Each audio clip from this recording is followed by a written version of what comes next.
Assalamualaikum warahmatullahi wabarakatuh.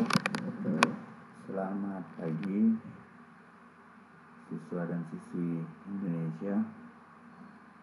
Pada kesempatan kali ini, materi yang akan kita bahas berkaitan dengan fungsi sosiologi untuk mengenali gejala sosial. Namun sebelumnya saya ingatkan, jangan lupa untuk mengisi absen di kelasnya masing-masing. Nanti hasil dari absen tersebut akan kita jadikan sebagai bahan pertimbangan untuk memperoleh nilai. Baik siswa-siswiku sekalian, pertemuan yang lalu kita masih membahas tentang ilmu sosiologi. Kembali pada pertemuan kali ini, kita kembali lagi membahas tentang apa fungsi sosiologi untuk mengenali gejala sosial. Mudah-mudahan semua dalam keadaan sehat, konsentrasi tinggi, sehingga setiap materi yang disampaikan dapat dicerna, dapat dipahami, dan dapat dianalisa. Baik, kita mulai materi kita pada kesempatan kali ini. Fungsi sosiologi untuk mengenali gejala sosial. Nah, sebelum kita lebih lanjut membahas tentang fungsi dari sosiologi, kita perlu dulu mengenal apa itu gejala sosial dan masalah sosial. Gejala, kalau secara sederhana, dengan bahasa yang sering kita dengar di tengah-tengah masyarakat, bahwa gejala itu adalah tanda. Tanda akan terjadinya sesuatu, itu gejala. Nah, di dalam ilmu sosiologi, gejala sosial itu secara sederhana itu dapat diartikan sebagai suatu fenomena atau suatu kejadian yang menandai akan terjadinya permasalahan sosial. Nah, jadi sebelum sampai kepada masalah sosial, itu pasti ada gejala sosial terlebih dahulu. Nah, gejala sosial ini adalah tanda bahwa setelah gejala ini terjadi, akan ada masalah sosial berikutnya yang akan menyusul. Nah, gejala sosial itu berbeda sebenarnya dengan permasalahan sosial. Berbeda. Gejala sosial itu sendiri, gejala sosial itu adalah tandanya. Nah, sementara masalah sosial ini akibat dari setelah adanya gejala sosial. Namun meskipun berbeda, bukan berarti keduanya tidak memiliki kaitan. Bahkan antara gejala sosial dengan masalah sosial ini memiliki hubungan yang sangat-sangat erat. Nah, di sini saya sampaikan ada contoh. Nah, misalnya terjadi suatu tindak kriminal, katakanlah itu perampokan di sebuah kompleks, di sebuah perumahan, di sebuah lingkungan, di mana lingkungan itu adalah lingkungan elit. Nah, mungkin di daerah kita tidak kita temukan ada nampak ketimpangan sosial. Kalau di kota-kota besar kita bisa melihat ketimpangan sosial yang begitu jelas, yang begitu ketara, bahwa di mana ada gedung tinggi, nah, maka di balik gedung itu ada komplek kumuh, ada masyarakat pemulung, ada masyarakat peminta-minta di sana. Mungkin di tempat kita tidak kita temukan. Nah, jadi ketimpangan-ketimpangan itu dianggap itu adalah gejala sosial. Nah, jadi kalau seandainya ada terjadi ketimpangan sosial, ketidakmerataan pendapatan di bidang ekonomi, di bidang pendidikan, nah ini justru nanti menimbulkan masalah sosial. Apa masalah sosialnya? Yaitu tadi, mungkin di antara sekian banyak masyarakat yang memang memiliki ekonomi rendah, ada perasaan iri, ada perasaan dengki terhadap mereka yang memang memiliki tingkat ekonomi tinggi. Nah, sehingga perbedaan itu memunculkan sebuah tindak kriminal. Nah, katakanlah itu perampokan, kemudian ada penjarahan dan segala macam. Nah, yang mana yang disebut dengan masalah sosial? Nah, masalah sosialnya itu adalah dia perampokan, penjarahan, itu adalah masalah sosial. terjadi perampokan di sana sini, terjadi penjarahan di sana sini, itu adalah masalah sosial. Sementara disebabkan oleh apa? Karena adanya gejala itu tadi. Nah, gejala sosial ada ketimpangan, ada ketidakmerataan pendapatan, ketidakmerataan di bidang ekonomi, di bidang pendidikan, di bidang sosial, budaya, dan segala macam. Nah, ketimpangan-ketimpangan itu kita anggap sebagai sebuah gejala sosial yang akan mengakibatkan terjadinya masalah sosial. Nah, jadi itu adalah perbedaan tentang gejala sosial dan masalah sosial. Sesuatu yang berbeda tetapi tidak bisa dipisahkan. Itu antara gejala sosial dengan masalah sosial. Oke, kita lanjut. Kita bisa lihat gambar di samping. Nah, ini ilustrasi saja. Ini contoh saja. Kita lihat di sana gambarnya adalah tumpukan sampah. Sebenarnya masalah sampah ini bukan hanya di masalah masyarakat di kota-kota besar, sampai kepada masyarakat pinggiran pun, masyarakat pelosok pun, ini yang namanya masalah sampah ini sudah menjadi masalah sosial. Nah, sementara kita lihat di ilustrasi gambar itu sudah ada tulisan dilarang membuang sampah, tetapi masih saja masyarakat sekelompok orang membuang sampah di tempat tersebut. Atau contoh konkret, kalau di daerah kita ini tidak nampak tumpukan sampahnya, tapi ada kebiasaan yang memang mungkin kurang baik di masyarakat kita, yaitu adalah membuang sampah itu ke sungai. Saya sering menemukan pada saat perjalanan dari rumah menuju ke sekolah, sering saya menemukan masyarakat membuang sampah di sungai. Dan yang parahnya lagi, di sana ada anak-anaknya. Jadi anak-anaknya melihat orang tuanya membuang sampah ke sungai, sehingga kebiasaan ini nanti pada akhirnya akan diikuti oleh anak-anaknya, sehingga ini merupakan sebuah kesalahan turun-temurun jadinya. Nah, tapi bukan intinya di poin itu yang kita bahas, tetapi adalah ini adalah masalah sosial, di mana masyarakat sudah terbiasa membuang sampah di sungai, sudah terbiasa membuang sampah di tempat yang memang yang katanya itu sudah biasa membuang sampah di sana, meskipun sudah ada tulisan. Nah, itu kita anggap sebagai masalah sosial. Nah, di sini ada penjelasan, kita lihat. Nah, perhatikan papan himbauan pada gambar di samping. Nah, apa papan himbauannya? Itu dilarang membuang sampah. Bahkan didenda 500.000 kalau seandainya membuang sampah di situ. Nah, kebiasaan membuang sampah sembarangan ini dianggap sebagai masalah sosial di tengah-tengah masyarakat kota.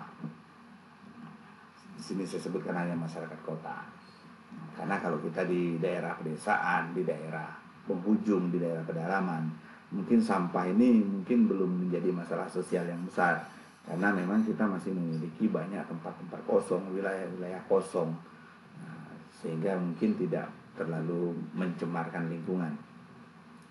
Nah, tapi kalau di kota besar ini sudah sangat-sangat mencemarkan lingkungan. Nah, kebiasaan seperti ini kita anggap sebuah masalah sosial di tengah-tengah masyarakat kita. Lalu gejalanya apa? Apa gejalanya? Gejalanya adalah tingkat kepedulian masyarakat ini masih kurang terhadap apa makna hidup sehat, apa makna hidup bersih. Nah, mungkin di sini perlu kita berikan pencerahan, perlu kita berikan penjelasan, perlu kita berikan supaya mereka dapat hidup bersih, apa keuntungannya. Mungkin itu perlu kita berikan pencerahan. Kemudian gejala sosial yang keduanya adalah mungkin kurang perhatian dari pihak-pihak terkait seperti pemerintah. Mungkin pemerintah tidak menyiapkan tempat untuk membuang sampah. Bahkan yang lebih parah lagi, tempat sampahnya terkadang sudah disiapkan oleh pemerintah, tetapi justru sampah itu tidak diambil, tidak diangkut oleh mobil-mobil pembawa sampah, sehingga sampah itu meluber dari tempatnya. Nah, itu juga bermasalah seperti itu jadinya. Nah, Ini adalah gejala-gejala sosial yang nanti memunculkan sebuah kebiasaan-kebiasaan buruk kepada masyarakat kita untuk membuang sampah di sembarang tempat. Nah, itu mengakibatkan menjadi masalah sosial. Jadi yang tadinya hanya gejala karena kurangnya pengetahuan masyarakat terhadap arti hidup bersih, arti hidup sehat, atau kurangnya perhatian dari pemerintah, ini adalah gejala. Nah, gejala ini adalah tanda bahwa kedepannya akan ada masalah sosial. Apa masalah sosialnya? Ya, seperti gambar ilustrasi kita, sampah berceceran, meskipun sudah ada papan himbauan, mereka sudah tidak peduli lagi. Nah, itu masalah sosial. Nah, lalu apa fungsi sosiologi dari semua yang saya jabarkan di awal itu tadi? Nah, fungsi sosiologi secara garis besar ada 4. Jadi kita akan bahas satu persatu. Yang pertama, fungsi sosiologi dalam penelitian sosial. Sosiologi memandang bahwa gejala sosial seperti yang saya sampaikan di awal tadi berkaitan dengan masalah sampah, yaitu gejala sosialnya adalah pengetahuan hidup bersih dari masyarakat itu kurang, kemudian kurangnya perhatian pemerintah terhadap penanganan sampah. Ini adalah gejala sosial. Masalah sosialnya adalah masyarakat membuang sampah sembarangan. Nah, sosiologi memandang gejala-gejala sosial seperti ini adalah sebuah peristiwa yang menarik, yang harus dipahami, yang harus dikaji, yang harus didalami. Nah, untuk apa dikaji, untuk apa dipahami, untuk apa didalami? Nantinya akan disebarkan lagi kepada masyarakat, akan diajarkan, akan disampaikan lagi kepada masyarakat. Nah, apa fungsinya disampaikan kepada masyarakat? Nah, itu tadi, mungkin memberikan sedikit pencerahan kepada masyarakat bahwa gejala sosial seperti ini akan mengakibatkan masalah sosial seperti ini. Contoh kembali ke depan tadi, bahwa apabila terjadi ketimpangan, ketidakmerataan pendapatan, ketidakmerataan ekonomi, ini adalah sebuah gejala sosial. Nah, nanti akan muncul gejala sosial, salah satu masalah sosialnya adalah tindak kriminal. Nah, ini perlu kita sampaikan kepada masyarakat, sehingga masyarakat perlu berhati-hati. Jangan sampai gejala-gejala sosial yang seperti itu bisa muncul di tengah-tengah kelompok mereka. Kemudian yang kedua, apabila gejala sosial itu membutuhkan solusi, membutuhkan penyelesaian, maka sosiologi dapat berperan memberikan penyelesaian atau memberikan masukan kepada pihak-pihak terkait melalui sebuah penelitian. Nah, katakanlah kita sudah tahu gejala sosialnya bahwa terjadi ketimpangan pendapatan, perekonomian, sosial, budaya di tengah-tengah masyarakat. Ini kedepannya akan memunculkan sebuah tindak kriminal. Ini kita sampaikan melalui sebuah penelitian.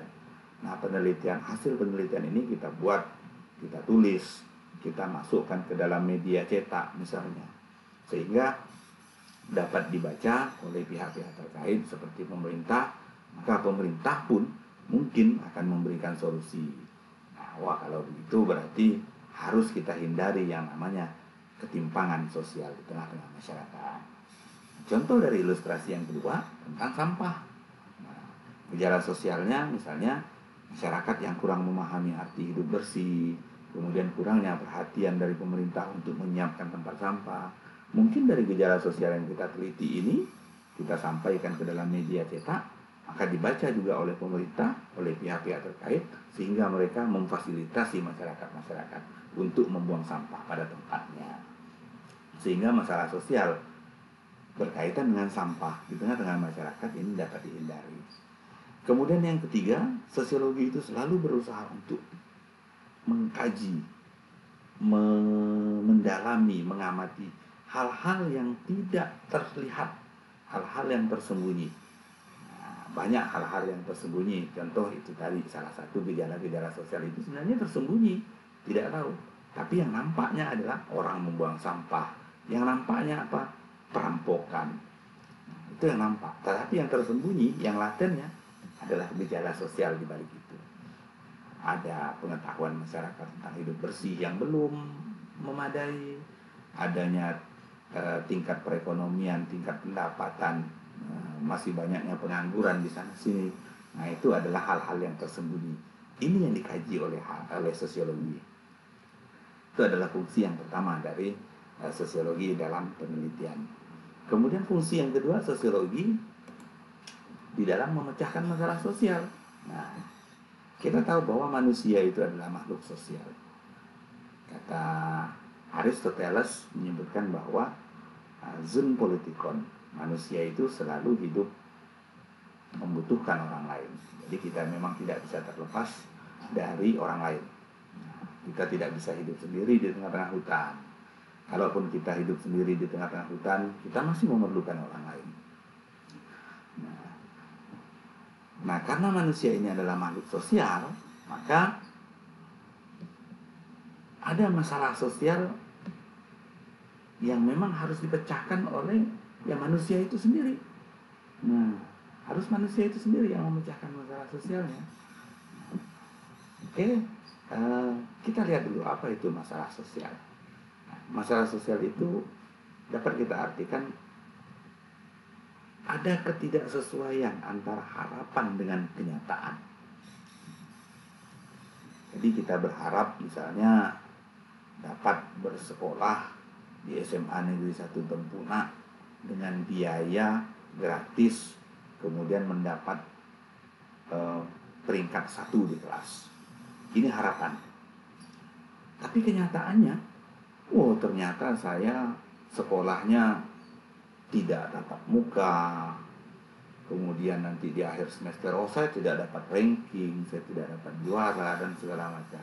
Nah, ini harapan berbeda dengan kenyataan. Ini masalah. Nah, lalu bagaimana kamu menyelesaikan masalah itu? Ya kamu sendiri yang bisa menyelesaikannya. Saya harus lebih giat belajar sehingga harapan saya untuk menjadi juara ini bisa menjadi kenyataan. Nah, tidak bisa dibantu oleh orang lain. Makanya manusia itu sendiri yang menyelesaikan masalahnya. Kemudian yang kedua, masalah sosial itu perlu diatasi dan dicarikan solusinya. Jangan sampai masalah sosial itu dibiarkan, tidak dicari solusinya. Jadi membuang sampah, masyarakat membuang sampah, terjadi perampokan, kita biarkan saja, ya kan? Itu tidak diatasi, berarti tidak dicarikan solusinya. Tapi seharusnya setiap masalah sosial itu kita carikan solusinya. Kemudian yang ketiga, perlu dipahami bahwa setiap individu itu harus menjadi pribadi memang yang berorientasi kepada solusi, kepada penyelesaian masalah, bukan menjadi individu yang membuat masalah. Nah, ini perlu kita pahami bahwa di dalam diri kita masing-masing kita tanamkan bahwa kita ini sebagai makhluk sosial, kita berorientasi kepada mencari solusi, bukan berorientasi kepada membuat masalah. Tetapi ini kita bisa kembalikan kepada karakter. Mungkin ada orang-orang tertentu itu yang senang membuat masalah, tapi sebenarnya itu hanya karakter itu terbentuk, dapat dipupuk karakter itu.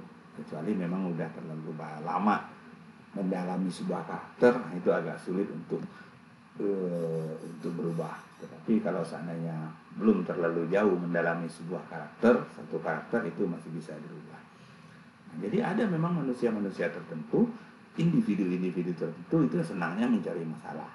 Tapi kita berharap bahwa pribadi-pribadi kita itu bukanlah pribadi yang mencari masalah, tetapi pribadi yang memang berorientasi kepada mencari solusi.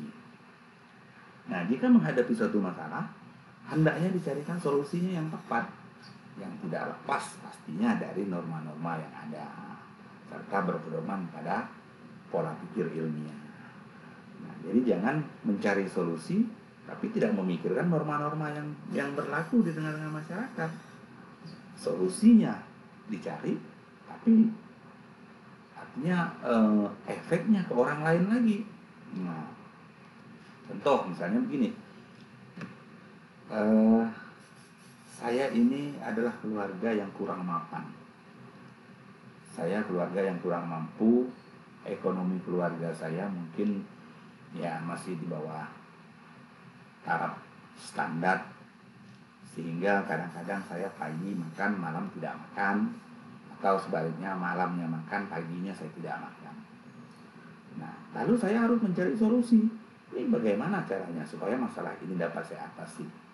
Supaya pagi saya bisa makan, siang saya bisa makan, malam saya bisa makan. Oh, solusinya berarti saya harus mengambil hak orang lain. Nah, itu Itu artinya itu melanggar norma-norma yang sudah ada. Kita tidak mau menjadi pribadi yang seperti itu. Kita maunya mencari solusi. Ya memang solusinya ya memang tidak lepas dari norma-norma, tidak bertentangan dengan norma yang berlaku di tengah-tengah masyarakat, masalahnya pun selesai. Kemudian yang pasti selalu berpedoman pada pola pikir yang ilmiah. Apa maksudnya berpedoman pada pola pikir yang ilmiah? Di tengah-tengah masyarakat kita sampai hari ini masih banyak kita temukan bahwa hal-hal mistis itu masih berlaku.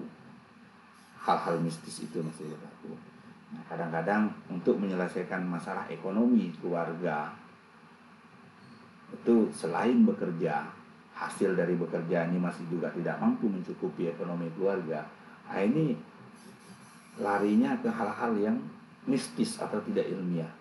Nah, ke dukun lah, mencari panduan dari pohon segala macam untuk membeli dana misalnya dan segala macam. Kalian tahulah itu. Nah, jadi ini dianggap tidak ilmiah.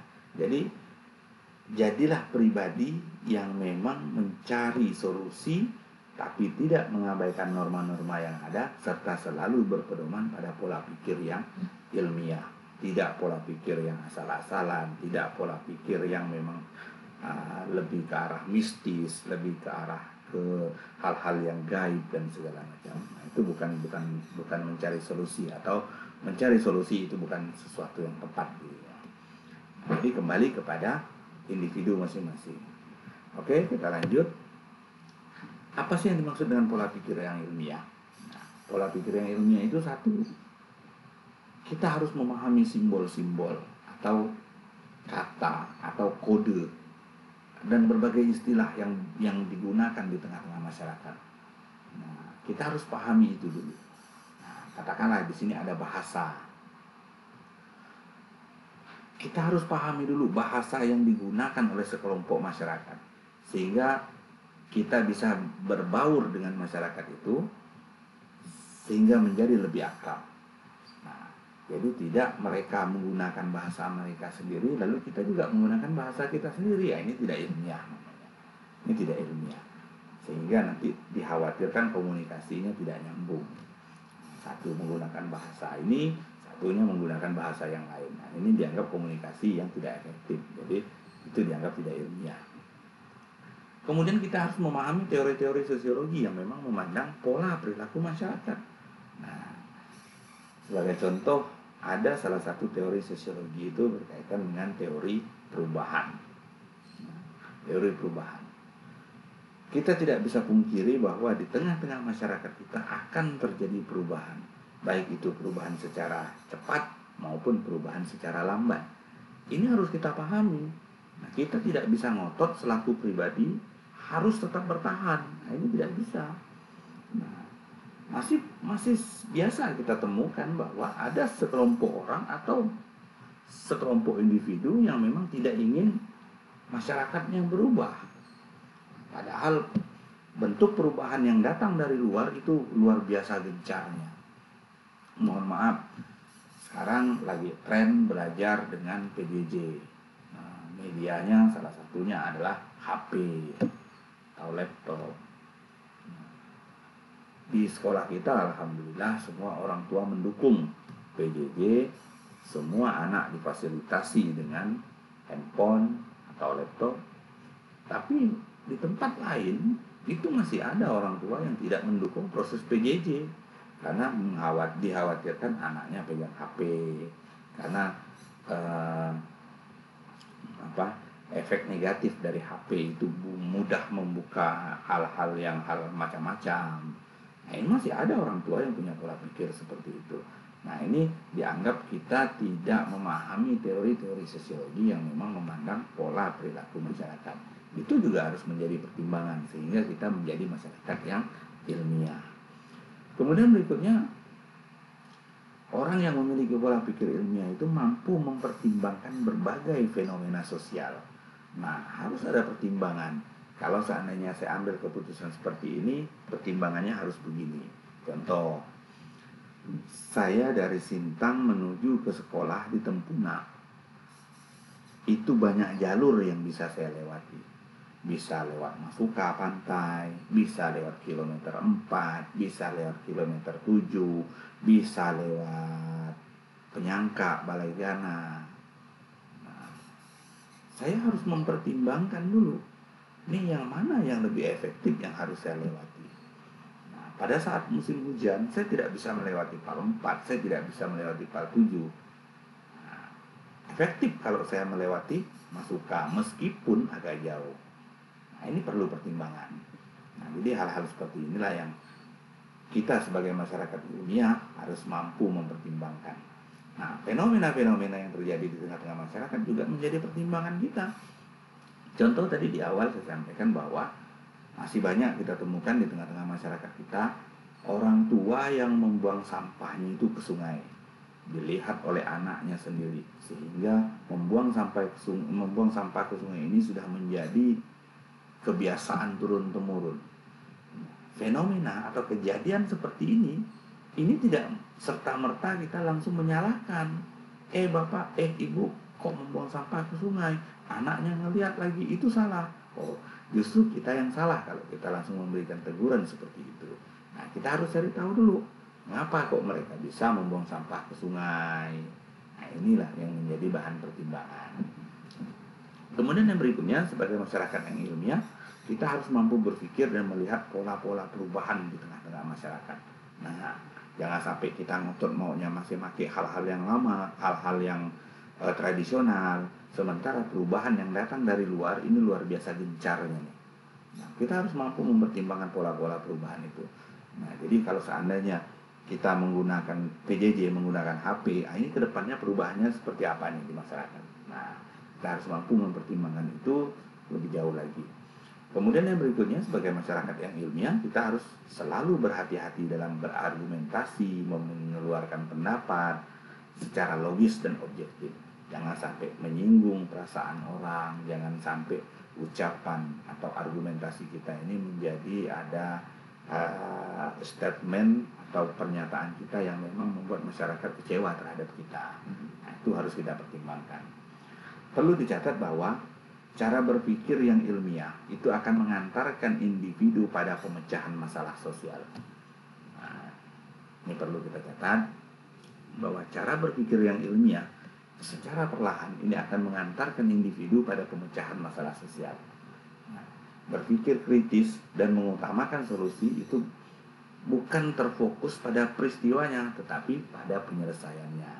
Nah, jadi kita berpikir jangan berorientasi kepada ibu yang membuang sampah itu tadi di sungai. Kita berpikir jangan kenapa kok pemerintah tidak memberi bantuan tempat sampah. Kita jangan berpikir kenapa kok orang mengapa kok terjadi perampokan. Tapi yang perlu kita pikirkan adalah bagaimana menyelesaikannya. Bagaimana supaya tidak terjadi perampokan, bagaimana supaya orang tidak membuang sampah sembarangan, tidak membuang sampah di sungai. Itu yang perlu kita pikirkan.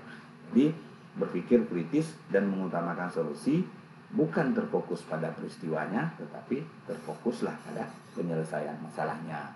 Sesuai dengan ciri-ciri ilmu sosiologi, yaitu adalah non-etis, tidak memikirkan baik buruknya, tetapi memikirkan mengapa kok itu bisa terjadi. Baik, selanjutnya kita lanjut kepada fungsi sosiologi yang kedua, yaitu fungsi sosiologi dalam perencanaan sosial. Yang ketiga ya, fungsi sosiologi dalam perencanaan sosial. Nah, apa yang dimaksud atau apa saja fungsi sosiologi di dalam merencanakan perencanaan sosial? Yang pertama, sosiologi itu memahami perkembangan kebudayaan masyarakat dari tradisional sampai kepada masyarakat modern. Sosiologi memahami bagaimana kehidupan masyarakat tradisional, bagaimana kehidupan masyarakat modern. Siapa yang kita sebut dengan sosiologi di sini? Ya kita, individu ini, sebagai masyarakat sosial, sebagai masyarakat yang hidup di tengah-tengah kelompok. Kemudian yang kedua, sosiologi itu memahami hubungan manusia memahami hubungan manusia itu dengan alam. Nah, bahwa manusia ini tidak bisa terlepas dari lingkungan alam. Nah, hubungan antar golongan, kemudian proses perubahan, pengaruh dari suatu penemuan baru. Sosiologi memahami itu. Nah, bagaimana hubungan manusia dengan alam? Nah,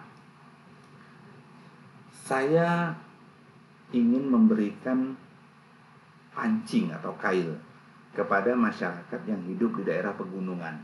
Nah, itu kan sesuatu yang tidak mungkin. Sementara masyarakat yang hidup di pegunungan, mereka tidak mengenal air atau mereka tidak mengenal sungai. Nah, berarti kita tidak memahami hubungan antara manusia dengan alam. Seharusnya kalau kita ingin memberikan pancing atau kail, berikanlah kepada masyarakat yang memang hidupnya di pinggir sungai. Kemudian hubungan antar golongan. Nah, seperti apa hubungan antar golongan? Nah, sekarang udah banyak nih terjadi hal-hal penggolongan-penggolongan di tengah-tengah masyarakat kita. Kalau kamu sering nonton televisi, sudah banyak gejolak-gejolak, perbedaan-perbedaan pendapat antara golongan yang satu dengan golongan yang lain. Sosiologi harus mampu memahami itu. Kenapa kok terjadi perbedaan antara golongan-golongan itu? Apa yang menyebabkannya berbeda? Apa yang menyebabkannya muncul konflik? Apa yang menyebabkan hubungan menjadi memanas? Nah, itu yang perlu kita pahami. Kemudian proses perubahan. Nah, sosiologi harus mampu memahami proses perubahan ke depan ini seperti apa. Nah, sekarang perubahan sudah 180 derajat. Bayangkan kita yang tadinya biasa bertatap muka di kelas, hari ini kita belajar dengan cara seperti ini. Ini proses perubahan. Ini proses perubahan. Nanti ke depannya kamu mungkin tidak lagi sekolah menggunakan buku, tidak lagi sekolah menggunakan pulpen, kertas. Tapi kamu sudah mencatat semua materi itu, sudah ada di HP semua. Nah, jadi buku zaman sekarang bukan lagi berbentuk buku yang berlembar-lembar kertas, tetapi sudah dalam bentuk elektronik atau buku elektronik. Nah, kemudian sosiologi juga harus tahu pengaruh dari suatu fenomena atau pengaruh dari sebuah penemuan baru. Nah, ini saya contohkan yang namanya handphone Android ini termasuk penemuan baru. Zaman saya kuliah dulu, handphone itu belum ada. Begitu saya mau selesai kuliah, handphone itu muncul.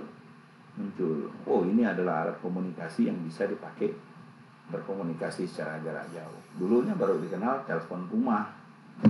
Kemudian mau menyampaikan informasi dengan orang-orang atau keluarga-keluarga yang jauh itu ada namanya telegram juga dulu namanya. Selembar, kita datang ke kantor pos, kita mau menyampaikan informasi penting misalnya kepada keluarga yang jauh itu melalui telegram.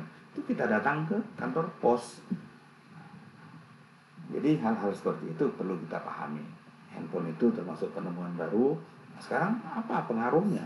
Oh, sangat pengaruh. Sangat pengaruh sekarang. Nah, sangat pengaruh yang namanya handphone ini, terutama di kalangan-kalangan generasi muda.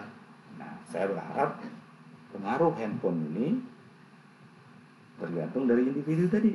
Nah, tergantung kembali kepada individu. Kalau handphone ini mau dijadikan alat pembuat masalah, bisa. Tapi juga bisa digunakan sebagai alat mencari atau mencari solusi dari sebuah masalah. Ini handphone. Jadi ini termasuk penemuan baru. Kemudian memiliki disiplin ilmiah yang berdasarkan pada objektivitas. Individu yang kita sebut dengan masyarakat apabila berkelompok ini harus memiliki disiplin ilmiah. Kita harus mengarah kepada pola pikir yang ilmiah. Jangan sebaliknya mengarah kepada pola pikir yang tradisional atau fiktif dan segala macam. Tapi seyogianya kita berpikir selalu dilandasi dengan pola pikir yang ilmiah. Apa contohnya yang tidak ilmiah? Misalnya begini, saya yakin bahwa di sekolah kita itu kalau malam itu banyak hantunya. Ada orang-orang halus misalnya. Saya percaya. Tapi bisa dibuktikan atau tidak? Wah, saya tidak bisa membuktikan. Nah, itu tidak ilmiah namanya. Tapi percayalah kepada hal-hal yang memang bisa dibuktikan secara ilmiah. Saya yakin kalau saya rajin belajar maka saya akan mendapatkan nilai yang baik. Nah, itu ilmiah. Kemudian yang berikutnya perencanaan sosial sebagai alat untuk mengetahui perkembangan kehidupan masyarakat. Oh, pasti. Nah, jadi kita akan merencanakan sesuatu apabila kita sudah melihat perkembangan kehidupan masyarakat. Nah, jadi seperti apa dulu? Kita tidak mungkin merencanakan sesuatu yang terlalu muluk-muluk dari keadaan masyarakat yang sekarang. Contoh misalnya, saya akan bangun hotel di Tempuna. Nah, ini kan mungkin 20-30 tahun akan datang itu mungkin saja. Nah, tapi mungkin untuk di dalam jangka waktu dekat ini mungkin belum. Jadi pastikan bahwa perencanaan itu menyesuaikan dengan perkembangan kehidupan masyarakat di mana kita akan membangun. Kemudian yang terakhir itu mengetahui ketertinggalan dan kemajuan dari masyarakat. Nah, kita harus paham benar kondisi masyarakat kita. Apakah sekarang tertinggal atau memang sekarang sudah maju. Nah, sekarang adalah tugas kita menganalisa kondisi masyarakat kita, apakah ini masih dalam kategori tertinggal atau sudah masuk masyarakat maju. Kita mungkin beda-beda pendapat, bahwa ada sebagian yang mengatakan bahwa kita berada di tengah-tengah masyarakat yang tertinggal.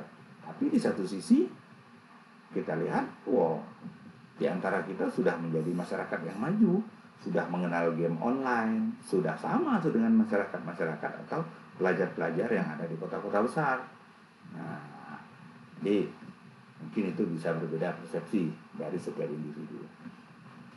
Kemudian fungsi sosiologi yang terakhir itu fungsi sosiologi di dalam pembangunan. Nah, pembangunan merupakan proses peningkatan taraf hidup masyarakat. Nah, jadi kalau membangun itu tidak merubah atau tidak meningkatkan taraf hidup masyarakat, itu tidak membangun namanya. Jadi yang namanya pembangunan itu harus meningkatkan taraf hidup masyarakat yang didasarkan pada realitas sosial. Jadi misalnya begini, membangun bukan hanya dalam arti membuat rumah, membuat gedung, tidak. Tapi yang namanya membangun itu dalam arti luas, memberikan pencerahan semaksimal mungkin kepada sekelompok masyarakat, pada orang-orang di sekitar kita, itu juga sudah membangun. Katakanlah bahwa orang tua kita belum mengenal handphone, lalu kita berikan pencerahan kepada orang tua kita, Bapak, Ibu, handphone ini sebenarnya fungsinya banyak. Nah, kita berikan penjelasan. Nah, lalu dengan penjelasan kita berikan, orang tua kita memahami. Nah, itu kita sudah membangun. Artinya kita sudah memberikan sebuah pencerahan kepada orang tua kita. Lalu apa yang bisa kita lakukan untuk melakukan pembangunan? Yang pertama, secara struktural. Upaya yang dilakukan ini melalui perencanaan. Ada perencanaan. Kita planning dulu. Kita planning, kita buat sketch, kita buat perencanaan, kita buat planning. Nah, setelah kita planning, maka kita buat apa? Kita kerjakan, kita laksanakan. Nah, kita laksanakan. Apa yang kita rencanakan ini kita laksanakan.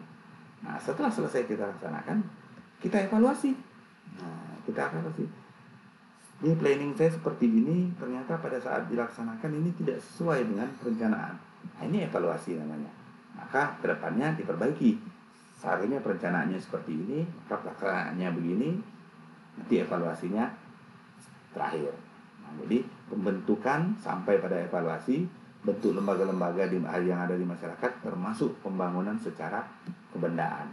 Nah, jadi kita pahami kondisi masyarakat, kita evaluasi apa yang diperlukan oleh masyarakat. Nah, itu yang kita buat. Jangan masyarakat kita tidak memerlukan hotel, kita bangun hotel. Nah, ini namanya keliru. Tapi masyarakat kita di sini perlu pembangunan manusianya. Nah, misalnya memberikan pendidikan kesehatan, memberikan pendidikan cara hidup bersih, cara hidup sehat, bagaimana menangani COVID. Nah, ini yang dibutuhkan oleh masyarakat kita. Maka itulah yang kita berikan. Nah, jangan sampai salah.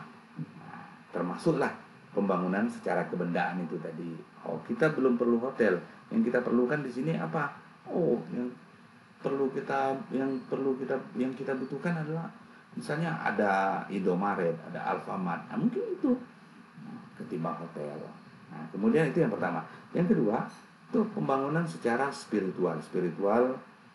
Nah, yaitu upaya pembentukan watak dan pola pikir dalam menggunakan ilmu pengetahuan dan teknologi. Nah, beberapa hari yang lalu saya berangkat ke sekolah. saya masih melihat beberapa orang siswa SMA Negeri 1 Tempuna itu masih nongkrong di teras rumah dengan megang HP. Nah, saya nanya ke dalam diri saya, bukankah sekarang jamnya lagi proses kegiatan belajar mengajar, tapi kok mereka anteng santai di depan rumah. Tapi saya coba untuk mengembalikan berpositif thinking bahwa mereka memang sedang belajar. Tapi sulit pemikiran itu muncul positif, karena bayangan saya orang yang belajar itu pasti pegang pulpen, pegang buku, ya kan? Nah ini yang terbentuk di dalam pola pikir saya. Nah, saya berharap kalian mampu merubah kondisi ini. Jadikanlah bahwa pendidikan ini memang betul-betul kalian membutuhkan. Jadi hargailah ilmu itu, ubah cara berpikir kalian bahwa belajar PJJ ini bisa santai. Nah, jadi buatlah, walaupun belajar PJJ tapi kalian tetap serius untuk melakukan pembelajaran. Baik, hanya itu yang bisa saya sampaikan dalam kesempatan ini.